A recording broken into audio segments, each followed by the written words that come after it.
New isn't. 2 weeks Start ago. today. I think I got that. All right. Well, welcome to today's lesson. We are getting out of the Psalms. Thank God. That was a long time to be in Psalms. Um, the book we're jumping into is, well, it's called Numbers and it's about counting. So you, go figure, whichever one you prefer. So uh, we're going to start in the book of Numbers this week. Well, let's start over. The first 5 books of the Old Testament, Genesis, Exodus, Leviticus, Numbers, and Deuteronomy. What are those? The Pentateuch, that's the book of five. So 5 books of the um, what we would call the Hebrew Scriptures. They don't call it the Bible, obviously. The Torah, different names. Books of the law. Not just the law, because you've got Genesis there, so you got, but yes, the law is Leviticus and Deuteronomy that you'll see. Numbers has some of the law in it as well. But effectively, what you're seeing in those 5 books is the genesis, literally, of the nation of Judaism. You see basically all of the Hebrew scripture set aside, but remembering that this was never intended to be a book of science. It was never intended to be um, anything more than the opening conversation about who is God. When we look at the book of Genesis, we can read it in different ways. We can look at it as a step-by-step progression, especially when we start looking at the first chapter. Um, when did God create? When did God do this? When did God do that? We can see a progression of um, people groups, uh, specifically starting after the flood. Who's familiar with biblically who passed away just before the flood? In fact, it was required that he pass away before the flood would occur. Methuselah. Um, as soon as he passed away, within it doesn't really give an exact number or date, but soon thereafter, we see the flood occur. Methuselah being listed as the oldest person in the Bible. But what is unique about what happened after the flood? If Methuselah was the oldest, what happened after that? No. Yep. But what happened to there you go. Something occurred in the flood where people didn't live as long. We don't know what occurred, why it occurred. Um, I thought he just said that's the way it's going to be. well, exactly. But was it a miraculous intervention or was it something else? And we don't know. Scripture doesn't say, but there was something unique that occurred to humanity after the flood. Now, yeah, there you go. Um, so I don't know if it was, perhaps that was one of the things that realizing that Methuselah was a grandfather of Moses or of Noah, rather. Um, what occurred? Was it a genetic defect that was just passed along? There was no one else there. So it was something that was going to be unique to this specific family group. And again, this presupposes a lot of things that we think of today. Um, how far back does recorded history go?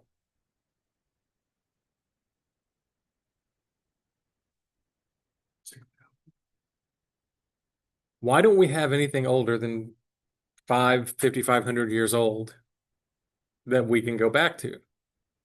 I mean, even the oldest cuneiform, which is where they basically took um, clay and they kept track of the books. Accounting. Accounting was actually the first form of written language that we see or that we still have records for going back. Um, why did it, why did this introduction of some type of magical alphabet not occur until 5,000 years ago, 6,000 years ago? They didn't have any pencils. There you go. There you go. We got it. They didn't. Cuneiform, they tapped little legs and things, and that's how it all started up. So if you're going to count sheep, you got to have something that looks like a sheep, so that you get a character for a sheep, right? Then those ended up turning into shapes for words, and words gave way to letters and phonemes and all the different things that you use or think of in languages. Um, uh, how many English words are made up of other languages? Yeah. Diploma. What is a diploma? Okay, then what is a diplomat? Yeah.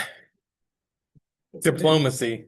Diplomacy, that's the first guy they shoot. Yeah. Yeah, exactly.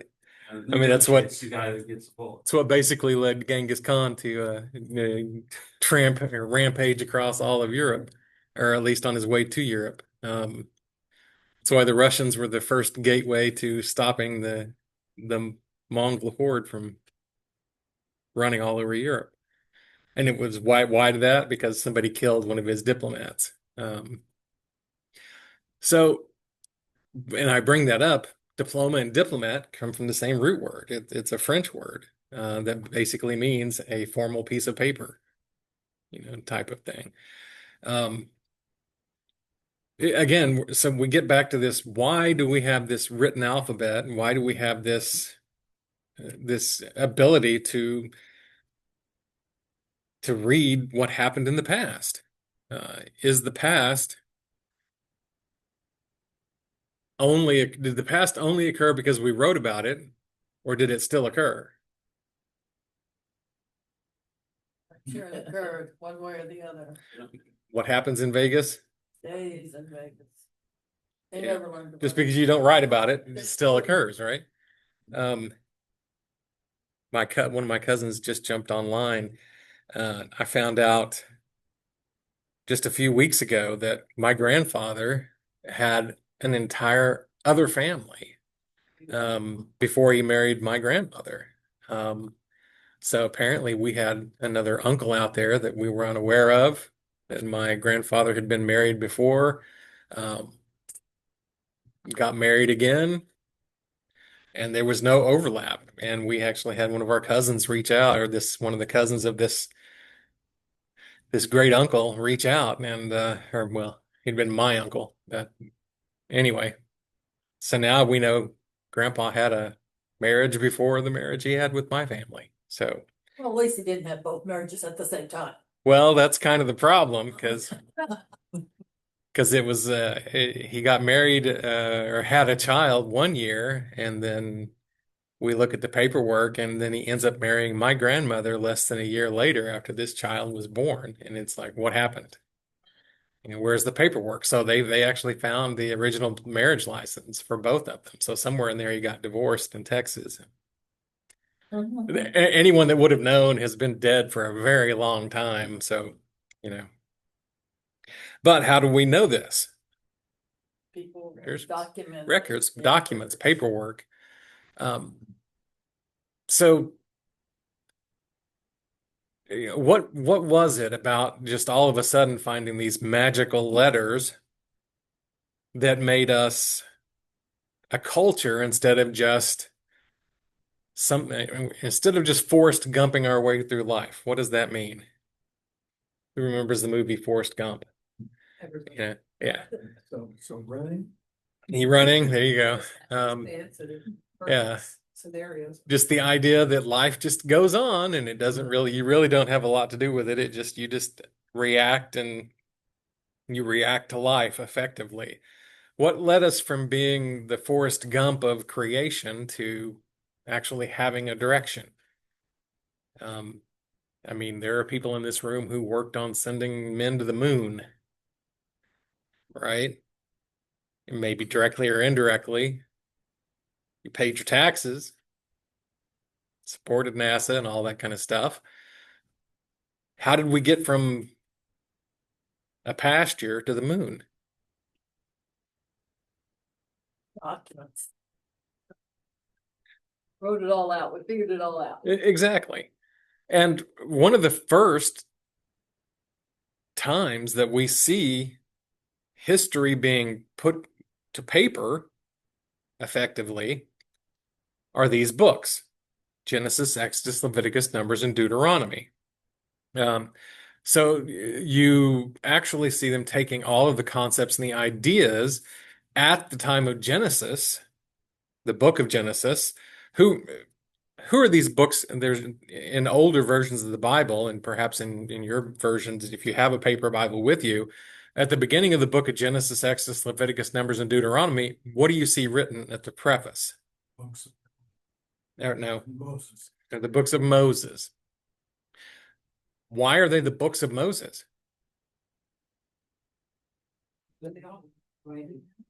Well, he didn't write them, but he directed them. He was actually what I guess we'd call now the general editor.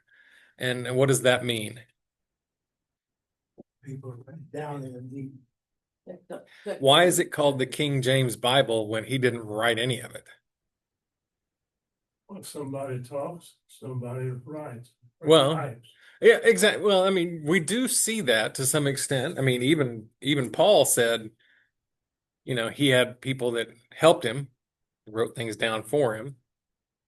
But why is it called the King James Bible when King James had nothing to do with the Bible? Well, King James was the first one to actually have it translated from the old languages into English. And someone had to pay for that because all these scholars had to sit around and, feed them, give them a place to live, all those things. And, and then we end up seeing it turned into the printing press comes along. We see those getting kicked out, mass volumes of books, etc. How many of you here, I guess I shouldn't ask this question, but how many of you have ever heard of illiteracy? Yeah. What does it mean to be illiterate? Can't read, can't write. Can't read or write. or use a computer. Yeah. Or a cell phone. Are you Well- saying it's still there around illiteracy? I learned Different forms. I learned to use the computer because my handwriting was so poor. So, Remember what I think I told you that the big Wesleyan Methodist Church down on 72nd always has fun signs on there. And they had this sign that said, Moses was the first man to download data on his tablet. From Yep, the cloud. from the cloud. Yeah. Yeah, there you go. There you go. Moses was the first one to download stuff from the cloud. There you go. To his tablet from the cloud to yeah, there you go. So the first tablet, I think, if I remember right, God put the words on the tablet. I think that's what the joke is that, The second one, Moses had to put them. well, you mean after he threw them down and Mhm. broke them, yeah, because, but that was because they were, having a pagan festival and when he came back, but Moses was just like King James, the general editor, so to speak. He was the guy who was in charge at the time. So they called him the five books of Moses, but it wasn't necessary. I mean, Moses didn't sit down and tell people this and they wrote it down. How This this was- would be done. I don't know. And then there was a discussion over, I know there was a discussion over his body between the devil and one of the archangels. So go figure. Um, so just because they're called the books of Moses doesn't mean that Moses gave all the information. This was, a group effort where they sat and took all of the people that had a mental history of what had been told to them, or oral history, and what did they do? They wrote it down. If you're setting out in the middle of a desert for 40 years, may as well make the best of your time. Mm. What else are you going to do? It's not like you're going to plant any crops or anything like that.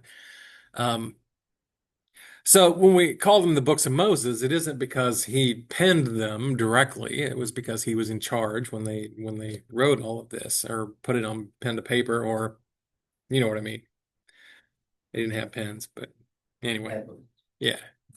So I mean, they did actually put it to paper. It was a form of paper, it's scrolls, things of that nature. So we do see that.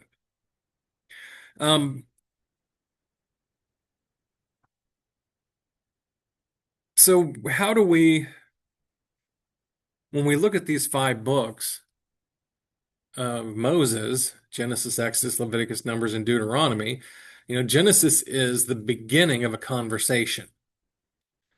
What is the conversation? Creation. Creation is a part of it, absolutely. But was it the focal point? Description of a family. Exactly. Um, Genesis is the description of a family's family tree, effectively. It's where they've sat down and they've begun a process of identifying people for a specific purpose. What is unique about being Hebrew? The actual term for people from that region are the Semites. What does it mean to be an anti-Semite? It's Semites from the, we think of the Hebrews as being. We call the Hebrews the Semites, effectively, but are they the only Semites? No. You can be a Semite and be Islamic. Anyone that comes from the area of Persia, Iran, Iraq, um, any of the Fertile Crescent, are effectively called Semites. And the Semitic languages are actually the oldest recorded languages that exist. If you start studying language, one of the first languages that you will find are the Semitic languages. They're the oldest languages that exist, going back at minimum before the Bronze Age, or what we call the Bronze Age. But what is so unique about them?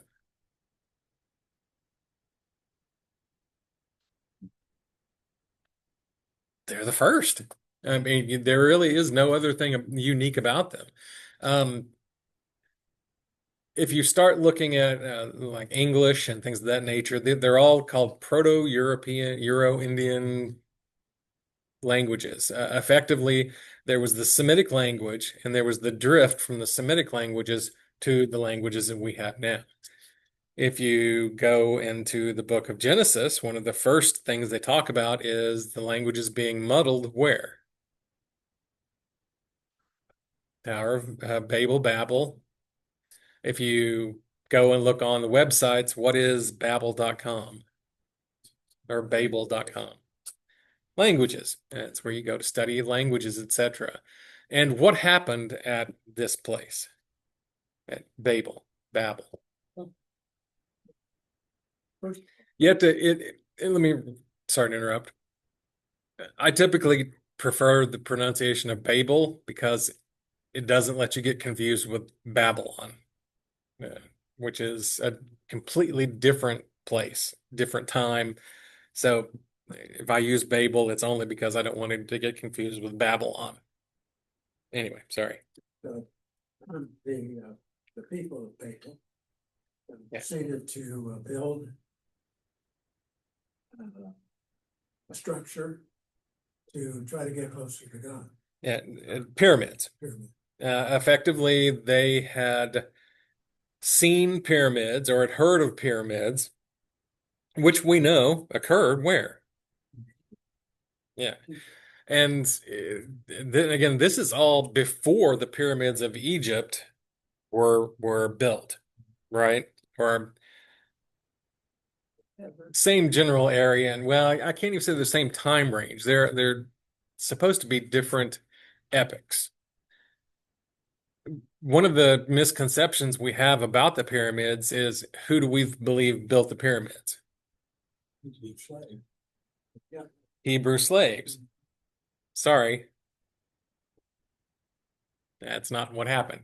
The pyramids were already around before they got there. Now, were they in somewhat the same area or same time frame? Yes, give or take 400 or 500 years back and forth. Were they probably involved in the construction of some of the pyramids? Yes, but not necessarily the ones that you think of, the Great Pyramids. There's an overlap there. Again, that's where you have to decide when were they actually in Egypt. There's two schools of thought. And that's been changed here recently in the past 20 years that they were actually in a different time period, about 400 years, an early period of pyramids being built. And the reason they say that is because if you look at the historical record of Genesis, it talks about Pharaoh having a child, firstborn son, who dies. Remember, he died as part of the, and the younger son takes over, etc. There's only one king that matches that, one pharaoh that matches that, and he's about 400 years before when we say all of this kicked off. Just because it was written down doesn't mean it was written down well, right? But the idea of how did you get to a group of people sitting in the desert who took the time to write down all of the things that had impacted their lives, right? So when we're seeing them escape from Egypt and they're in the desert, they actually start writing down what becomes these 5 books. But a lot of us believe, or a lot of people believe, that those things had been written down way before then. It wasn't. Well, they didn't have writing for one. They didn't have a form of written communication. It was all just word of mouth. That's why when you look at the book of Genesis, is it a scientific document? Or is it what was handed down from generation to generation? Right? Formed with the memory of these things. And again, it was an art. It was, how many of you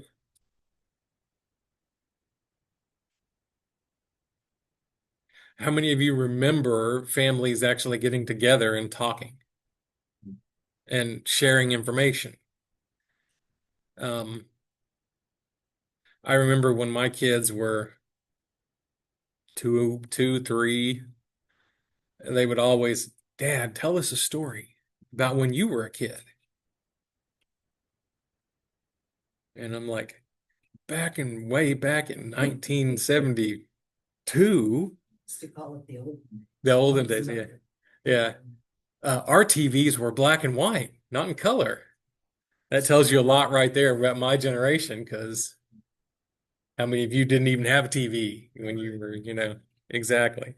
So how many of you are the pre-TV generation? You know, my grandfather was out after World War II. That was his bread and butter, is he made rebuilt TVs for the community. And that's, he was an electronics guy who was in Hawaii at the time of the the whole Japanese thing, because he was out in the mountains working on building the radar installations. So he had had that military training. So after the war, he had all this military training about radio and TV and all that kind of stuff. And that's what he did, is he came back to Oklahoma and started building TVs for everyone, or rebuilding TVs for everyone. So my older brother, well, he's called a half brother because dad had been married before. But he was in Pearl Harbor when the Japanese bombed it. yep. And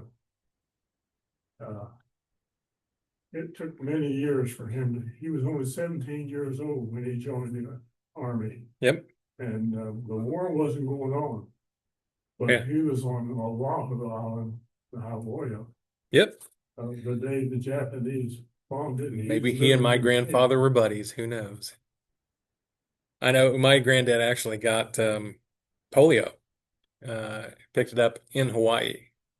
He was in the military, and he joined in like 40. And by the time, right after Pearl Harbor, he actually contracted polio, like less than 3 or 4 months afterwards. And that he got shipped back to the US and had to go through. That's where he met my grandmother, was in the hospital, where he would, she was a nurse, and he love,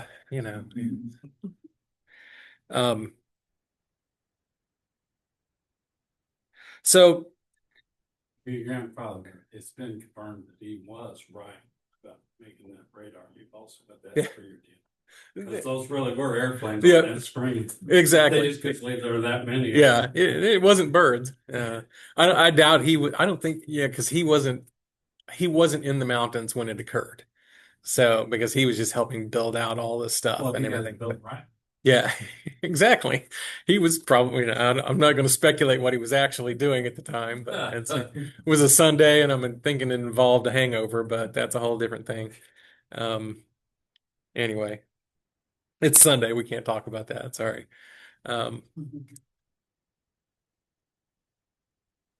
So when we look at the life of that time, pre-TV, how many of you remember actually having conversations? Well, for some of you, yes, but there was what was before TV? Radio. And radio communication and radio entertainment, yeah, it was pretty big. I mean, Had soap operas in there. yeah, I mean, and even going back well before a lot of you, before you were born, radio and radio was a primary entertainment form. I mean, and there were movies, back into the early 1900s. So entertainment was out there, etc. So Well, there was Gunsmoke on the radio. yeah, exactly. And I think Rawhide was even on radio before then. But go figure. James Dobson, who just recently passed away, said that when he would tell these things or something, kids were so interested about being things that were on the radio and they could see it with their minds. Right. That's why he developed the Odyssey series. Because it was so vivid. Right. Yeah. I mean, the entertainment of imagination kind of thing. I mean, if any of you, how many of you listen to books online now? Or not online, but recorded books, audio books. And, if it wasn't for that, having to drive to Olathe 5 days a week, I'd go crazy if I didn't have something to listen to. But, you can actually picture, what's going on in these stories and things. I used to read all the time, and you can't read when you drive. So anyway. It's hard. Well, Yeah. That's most people. Yeah, exactly. Unless you're texting. You can text while you drive, no problem. Yes. That's not a problem at all. Yeah, yeah. Well, it's easy to text when you drive. There's no problems. I don't see any issues there at all. Yeah. Yeah. And you can, you take a nice little one by board, making it about 6 or 8 inches. I can show you how to wire it up, put a crystal in it. And Yep. you receive a radio, and if you want But to get a little more sophisticated, you can pick up TV by putting some capacitors in there. you used to be able to. It's also high frequency now. It's really hard to do that. But I know exactly what you're talking about, a crystal radio set, because I've made All those. you gotta do is filter on it, and you got it. Yeah, because they've moved everything up to the higher frequency ranges and things now. So anyway, that's a whole different issue. And it's gone digital. So you have to decrypt the digital signals now for a lot of it. But anyway, but I know exactly what you're talking about, and I agree with you. Did you ever see a 5U4 radio or? I no, but I have made the old crystal radio set back in the day. 5U4 is about that big, it was in TV. Yep. You get higher for that too. Yeah. And, All I know is I'm surprised that I haven't got massive doses of radiation from all the CRTs I've been sitting in front of since 1980 something, early 1980s. I've sat in front of a computer screen every day. I'm just waiting for the genetic defects to start showing up. Well, what do you mean wait? You see it already. Yeah, anyway. Well, you said it did have darker hair. Yeah, exactly. Well, this beard wasn't like this, but I attribute this to the kids. So, anyway. And they were good kids. All right. So my point is that entertainment before radio and TV was communicating back and forth. And if you go back, for example, let's say the 1600s, Shakespeare was doing plays, things of that nature. But things were still written down at that point. But if you continue to go back further, you still see people that their primary job was going around from place to place and presenting information in a unique fashion.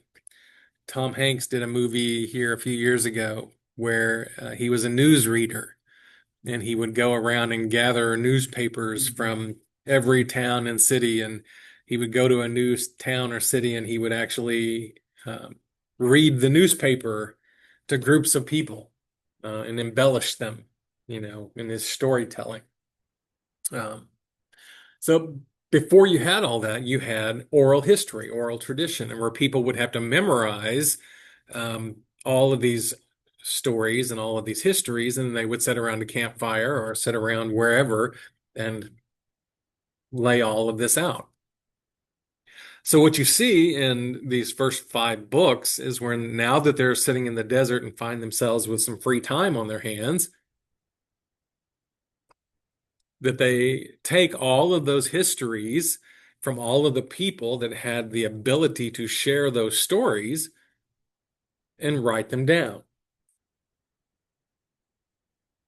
And I tell you all of this, so when you look at the book of Genesis, do we say that God wrote the book of Genesis?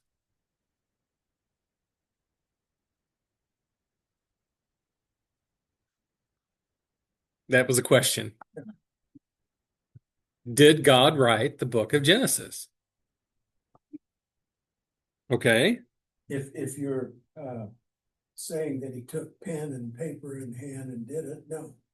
But he guided the thoughts and the memory process. Okay. When they wrote Matthew, Mark, Luke, and John, when those books were written down, and when you see Paul do his writings, Mark actually wrote. We can look at all the books. It's called, actually, there are books out there that take Matthew, Mark, Luke, and John, and they make what are called the synoptic gospels. They take all four books, they put them all in a column, and every book where it talks about the same event, they line it up side by side. So you can see, here's the event, here's what this person wrote, here's what this person wrote, right? Synoptic gospels. It's obvious that somebody had an outline and passed it around. Does that mean that the Bible is not inspired?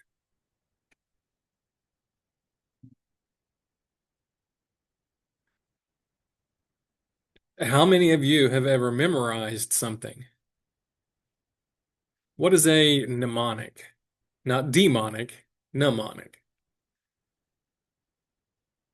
All right, so let me give you an example. One God, I gotta remember what it is now. One God, no idols, Jim's mom and dad, Mass LC. That's how I remember the Ten Commandments. One God. How many gods are there? One. How many idols are there? Yeah. So one God, no idols. Jim, what's that one? Now I got to remember.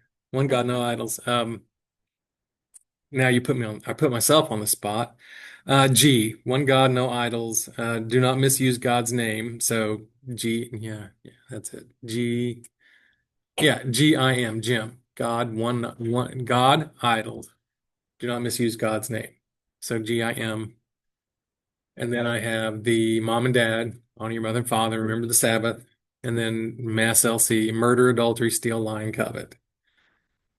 That's how I remember it, when I remember it. How many of you have put something in place so you can remember things? How many of you can have memorized the alphabet? But how many of you have memorized the alphabet in reverse? Well, I couldn't spell good anyway, so Yeah. it didn't make any difference. There you go. I know people that memorized it in reverse, so they know it forward and backward. A, B, C, D, E, F, G. Slowly. Yeah, exactly. And that's the way, exactly. That's one of the tests they give me a lot. Yeah. I mean, you go Yeah. months of the year or the alphabet backwards and pick somewhere out random in the middle. Now, Yeah. wait a minute. Exactly. And it's because it helps you, it shows what your cognitive ability And then is. my hands are flopping out. Yeah. Yeah, I haven't. Yeah, exactly. Because they're forcing you to use a part of your brain that's, you have to reroute. How many of you know how memories are created, first of all? You lay down a memory, and then you lay down another memory, and you get an association of that memory. And to get back to that memory, sometimes you have to take the long route to get around to where that memory is at. So, for example, how many of you remember watching Gunsmoke? Oh, we watch it every day. There you go. Yes. Still watching it. It's still on. But how many of you remember watching it the first time live and remember watching it years later, right? So this yesterday, me and the Google AI were playing around, and I was watching Rawhide, and Claude Akins was on. Everyone remember Claude Akins from back in the day? And I saw him on the show, and I was like, I swear that's Claude Akins, but man, he looks just like the Wolfman back as Lon Chaney Jr. And I was like, but they really don't look anything at all like each other. And then I was like, but man, I swear that Claude Akins and Lon Chaney Jr. look almost exactly the same in this episode. So I was going through and I had the AI pull up some pictures for me and help me find it. And what it was is if you go back and watch the old Wolfman movies, they used to have a transition where he would transition from the man to the wolf, right? So they'd make him look different in every picture. Well, when you get right in the middle of his transition, Lon Chaney Jr. and Claude Akins look a lot alike, almost amazingly alike. And I was sitting there watching that and I was like, how did I get Lon Chaney Jr. and the Wolfman and Claude Akins all tied together at the same time? Well, it's because I've watched when I was a kid, I watched all of that, and I watched, different things throughout my life. And just when I saw it here at this point, my imagination kicked in, and I remembered being a kid, and I remembered watching these movies over here, and I remember doing this, and I remember doing that. And it was all this big accumulation of pointers that led me to one grand idea that Claude Akins and Lon Chaney Jr. and the right light look exactly the same. Why is that important?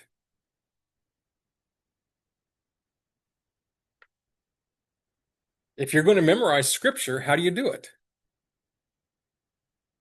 Can you read the Bible one time and know it for the rest of your life? No. But if you learned it at different points in your life, does it hold a different meaning? How many of you remember thinking back in the day about the creation story from the perspective of you as a 5-year-old, but yet remember it from the perspective of you as a 10-year-old and a 20-year-old and a 30-year-old? Keep going. Has your picture of how God created changed? Or Now, has God changed? Or have you changed? changed ourselves. Matured. So, what if I only knew you when you were 50? And I knew the way you thought about the Bible when you were 50. By the time you're 80, is it possible that your views on some things have changed? Now, does that mean that God has changed? No. It just means that you matured in your faith, right? So when we look at these scriptures, Genesis, Exodus, Leviticus, Numbers, and Deuteronomy, we have to imagine that there has been some level of drift.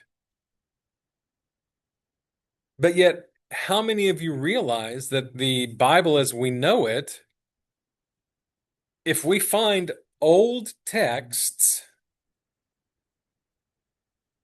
that there are just very minor changes today?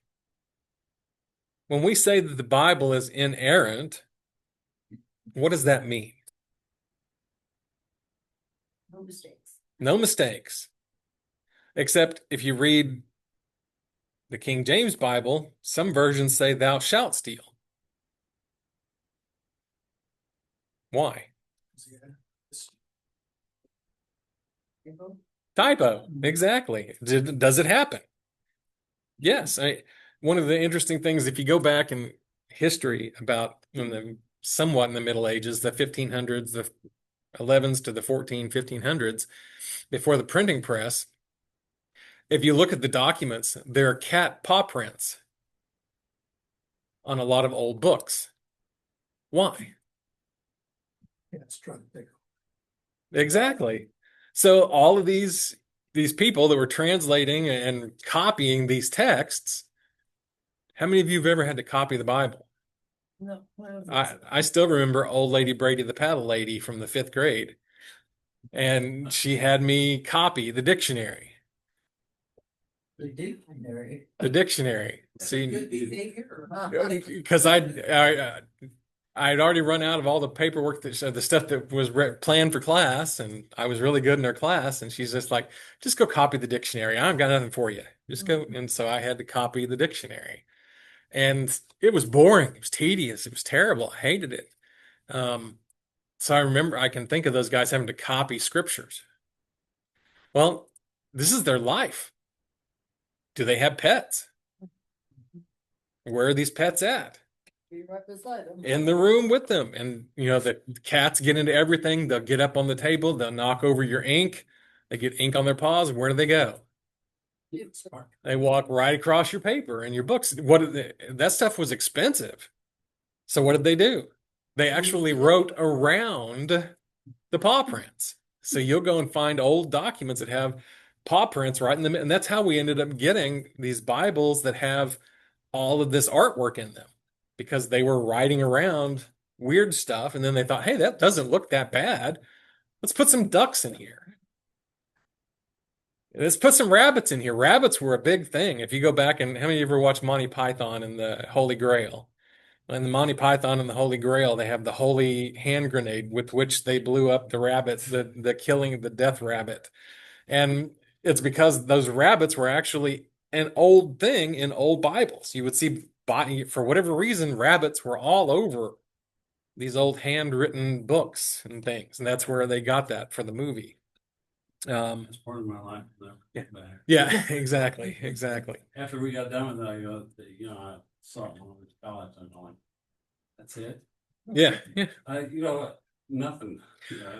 Yeah. Rabbit come out of a hat or anything. Exactly. Just a Done. rabbit out in the field, and it just starts attacking and tearing everybody's head off, But they actually had pictures like that in those old books of rabbits attacking things and people. And anyway, I digress. It does all have purpose. This all does have meaning, these discussions, as usual. And the discussion is, as we start going through the book of Numbers, you have to remember that these 5 books, Genesis, Exodus, Leviticus, Numbers, and Deuteronomy, were an oral history written down for the first time after the slaves of Egypt had been freed. That is the beginning of what we call the Bible. Until you have these people in the desert, there is no scripture. It's just what people have told each other from generation to generation. Who do you think told Noah about God? Methuselah. Methuselah was how old? Like 900, right? It's a 900 something years old. How many of his children and grandchildren did he live across their lifespan? I think Roughly 10. if you take Adam, there's only like a couple of 100 years difference between Adam and Methuselah. But Adam lived a very long life too, though, right? Well, we sometimes forget about overlap, right? That these people existed in between, right? So from Noah to Methuselah seems a long time, but they all kind of overlapped. So that whole period was less than a couple of thousand years in the old period before you get to the flood. Then from the flood, everything kind of averages out. And all the years start falling into that 120-year range. What's the oldest person alive today? Maybe 116. Yeah, and So, there's a French lady who made it to 121 until recently. I don't know, it depends on if you're talking about social security and there's Yeah. 300 and something, or if you're talking about their life. That's a whole different story. Yeah, that's a whole different story. But I get it. What do you do with a 900-year-old man? Whatever he wants. Yeah. You look back, gosh, who did the 5,000-year-old man skit back in the 50s? I can't remember his name now. Anyway, it's not important. Anyway. So Genesis, Exodus, Leviticus, Numbers, and Deuteronomy were the history of the Hebrew people, the Semitic people, an oral history that was finally written down. If you have a faith, if you believe in God,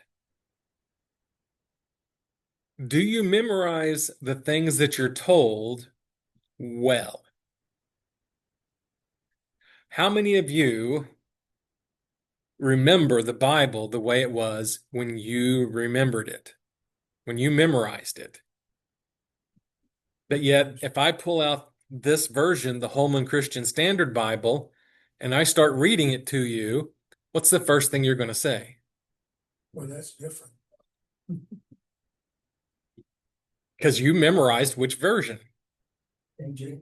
King James. And that's just, I mean, it's always funny if you go to a funeral. And I don't mean that the way that just sounded, but it's interesting when you go to a funeral and as you're leading it, you say, let's do the Lord's Prayer.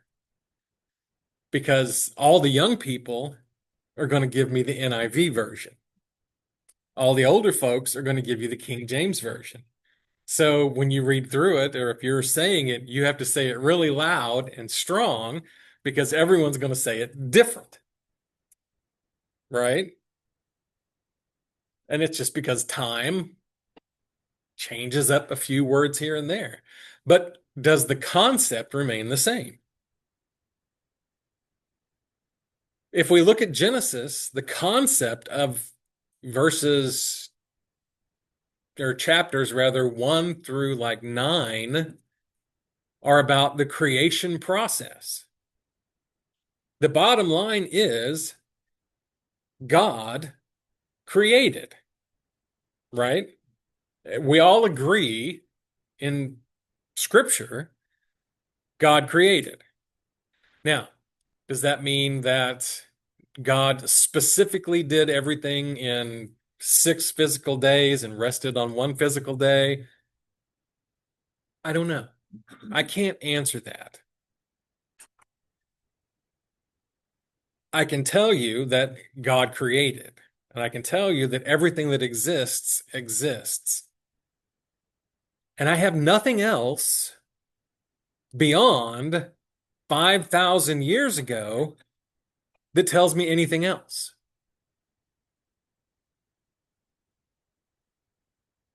The oldest recorded history that we have is from the Semitic peoples. One branch of the Semitic peoples are the Hebrews.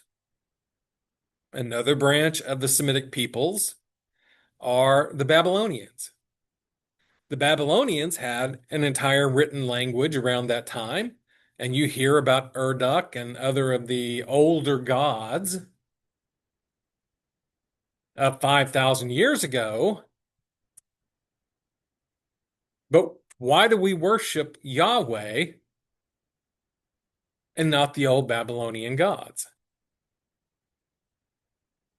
Why did the Hebrews win in the God game? That was one. God is God. He's in charge. Because God, Why did you, 5,000 years later, memorize any version of Scripture? Whether it be the King James, the NIV, the Christian Standard Bible, why? the Sunday school teacher told us we had to. There you have it. You're in grade school, where I went to in Baltimore, to start the day off, you had a Bible verse. And the best thing to do was to remember it, because they might call on you to get up and quote it. Why? Why does this book from 5,000 years ago, and again, the book isn't that old, but the concepts are. The concept of the Old Testament literally is a 5,000 to 6,000 year old document.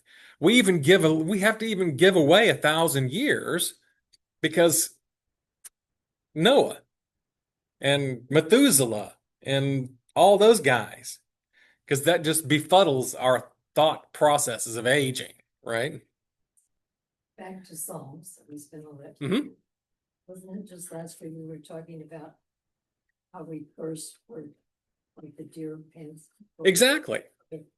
People have always, they thirsted to know God better, to have that relationship, and that's, I think, where all this comes from. Yeah. Because people needed that, they needed to know and But- have that relationship. But why did Yahweh win?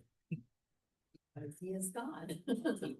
And that's the question that when you come to church, we're trying to answer, right?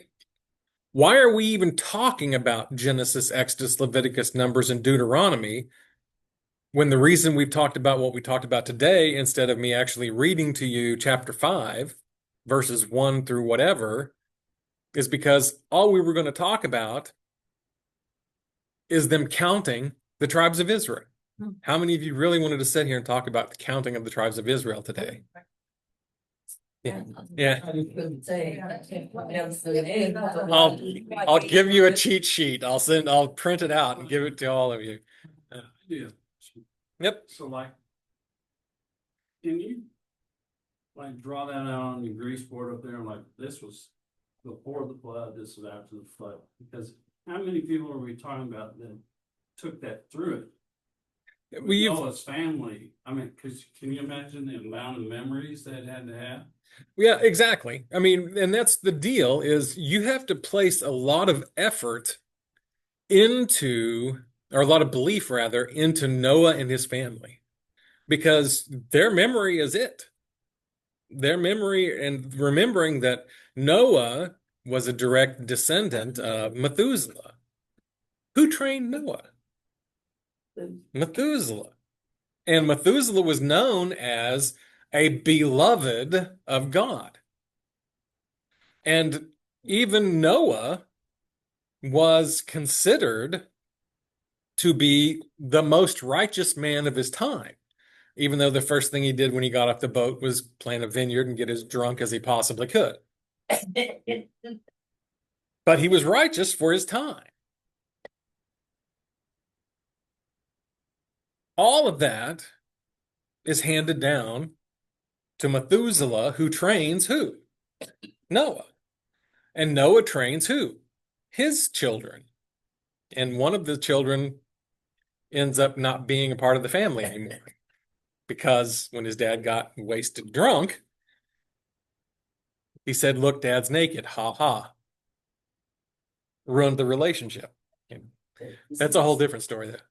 That makes me marvel at. You know, when you think about education, we always say reading, writing, and arithmetic. Okay, we were talking about languages, you know, and written word. But think about in numbers, they knew arithmetic too. But Yeah. my goodness, I think. Well, who the did all Semitic that? people created algebra. Don't know if you guys knew that or not. I know. Yeah. When Noah built the ark, he had these specific measurements, you know. They had engineering. I know. Yeah. I mean, so, all right, we're out of time for today. But the concept, yes, there was engineering, there was art, there was literature, there was drama, there was all of this stuff that went along, you know, and people have been people for forever. Just as dangerous 6,000 years ago as we are today, right? Anyway, so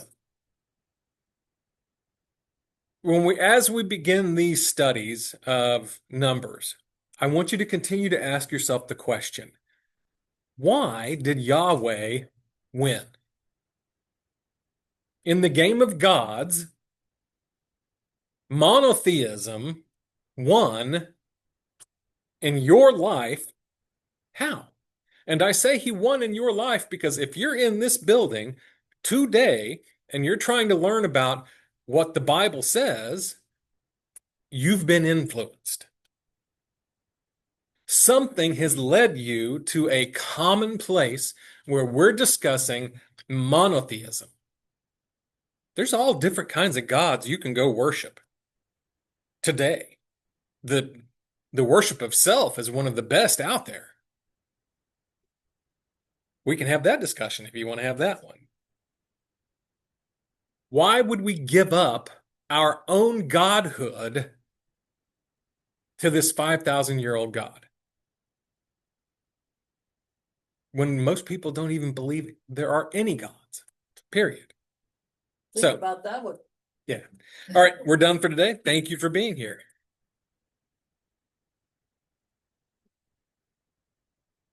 No.